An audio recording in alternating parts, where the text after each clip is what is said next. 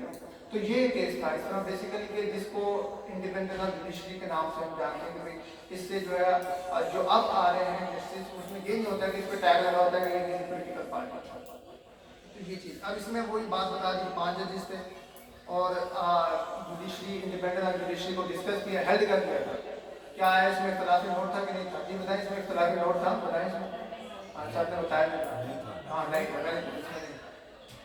اور اس میں جو ہے جو چیف جسٹس تھے وہ کون تھے, کون تھے چیف جسٹس کون تھے اس میں؟ ہاں سرکار, ویری گڈ. بس یہی ایک دو MCQ جیسے یہ بتایا, اتنے اس میں سوال آئے. اچھا اگلا کیس کو ڈسکس کرتے ہیں, آگے چلتے ہیں. یہ نوٹس شاید بھی اگلی بار ہم نوٹس بھی آپ کو دیں گے تاکہ جو ہے نا ہمارا شیئر کر دیجیے. اگر نہیں تو جس کے پاس نہیں تو وہ آن لائن اس میں سلائڈ میں دیکھ لیں. اگلے میں آ جاتے ہیں. یہ سید ظفر علی شاہ صاحب PRB 2000 SC 869. یہ تو بس اس میں آپ یاد کر لیں. اب اس کے اندر کیا ہوا, جیسے سر نے بھی بتایا کہ جتنے بھی جو مارشل لا ہیں ڈکٹیٹرشپ اس کو ڈسکس کیا گیا ایکسیپٹ 1 ایک جو 1971 کے اندر جو ڈیلن وائٹ کیا, باقی سب کو ریلیٹ کیا ہے, اب کیا ہے کہ ہاں امپلائمنٹ نیسیسٹی کے اوپر یہ اپلیکیبل ہے, ماشاء اللہ کو جو ہے لیگلائز کیا. تو اس طرح بھی دھیان میں رکھیں گے ایکسیپٹ ایک وہ جو 1971 میں لگا تھا جس کے اندر جو ہے یہ کیس آتا ہے. اچھا اس کے اندر کیا ہے, ظفر علی شاہ, جنرل پرویز مشرف. اب جنرل پرویز مشرف نے ماشاء اللہ لگایا 1999 میں. پھر یہ کیس جو ہے اوپر گیا. اب اس کے اندر کتنے ججز ہیں, 12.